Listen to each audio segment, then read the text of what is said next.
বন্ধুরা, ইংরেজি হেসেলের একটা নতুন এপিসোডে আপনাদের সবাইকে স্বাগত জানাই।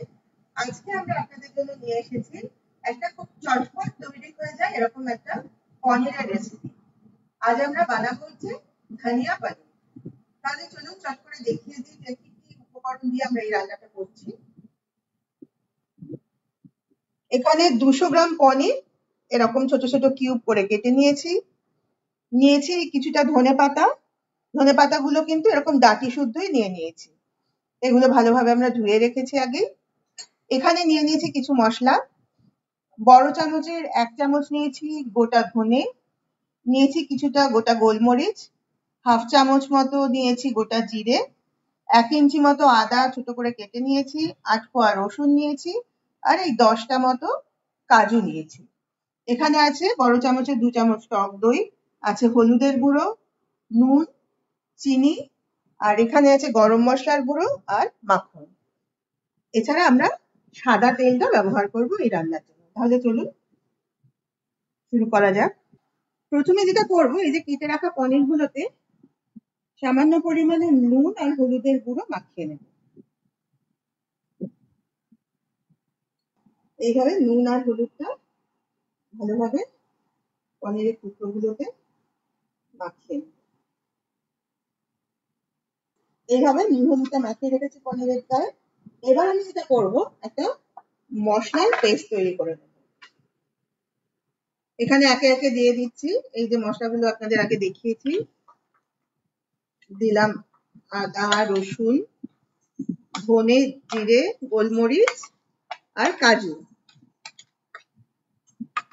এরপর এর মধ্যে দিয়ে দেব এই বেছে রাখা ধনে পাতাগুলো,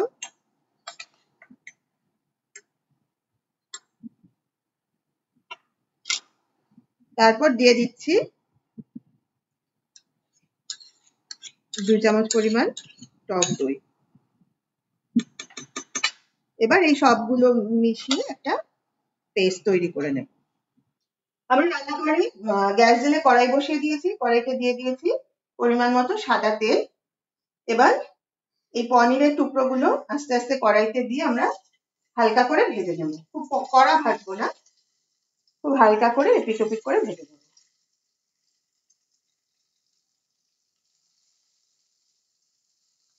পনিরটা কিন্তু আমাদের হালকা ভাজা হয়ে গেছে। বেশি কড়া করে কিন্তু পনির কখনো ভাজবে না, তাহলে কিন্তু পনিরটা শক্ত হয়ে যায়। দেখুন একটা সুন্দর হালকা হলদেটে রং ধরেছে পনিরের গায়ে, আর পনিরের কাঁচা গন্ধটাও চলে গেছে। এবার আমি পনিরগুলো আবার একটা প্লেটের মধ্যে তুলে নিচ্ছি।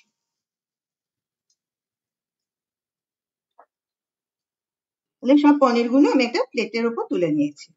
এবার আমি কড়াইয়ে তেলের মধ্যে যে মশলার মিশ্রণটা মিক্সিতে তৈরি করে রেখেছিলাম সেইটা দিয়ে দিলাম।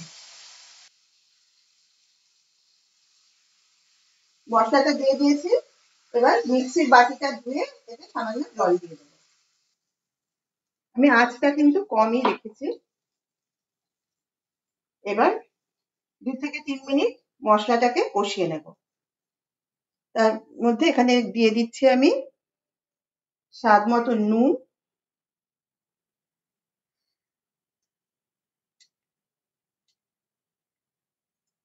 আর দিচ্ছি একটু চিনি। যেহেতু টক দইটা দিয়েছি তাই সেই টকের স্বাদটাকে ব্যালেন্স করার জন্য সামান্য চিনি দিয়ে দিলাম। এবার নুন চিনিটা মিশিয়ে নিয়ে মশলাটা 2 থেকে 3 মিনিট কষিয়ে নেব। আমরা 2 মিনিট মতো মশলাটা কষিয়ে নিয়েছি। গ্রেভিটা মোটামুটি তৈরি হয়ে গেছে। এবার আমরা ভেজে রাখা পনিরগুলো এই গ্রেভির মধ্যে দিয়ে দিচ্ছি।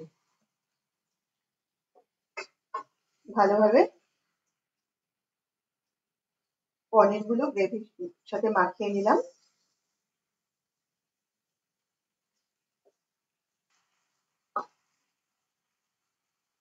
এবার আমি কড়াইতে দিয়ে দিচ্ছি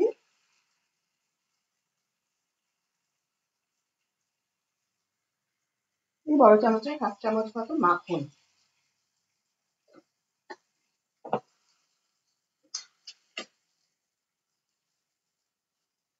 মাখনটা ভালোভাবে নেড়ে গলিয়ে নেব।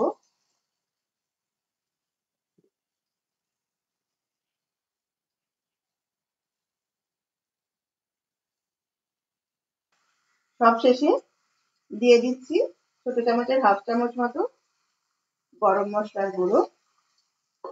এটা দিয়ে ভালোভাবে নেড়ে দিয়ে মিশিয়ে দিলাম সবকিছুর সাথে। ব্যাস আমাদের রান্না একেবারে তৈরি। এবার গ্যাসটা অফ করে দিলাম। একটা বাটিতে নিয়ে এবার এটা সার্ভ করে দেব। এই যে দেখুন চলে এসেছে আমাদের আজকের রেসিপি ধনিয়া পনির। এই রান্নাটা কিন্তু আপনারা যে কোনো ধরনের রাইস বা রুটি পরোটা যে কোনো কিছুর সাথে ট্রাই করতে পারেন। খুব কম উপকরণে এবং খুব তাড়াতাড়ি কিন্তু এই রান্নাটা করে নেওয়া যায়।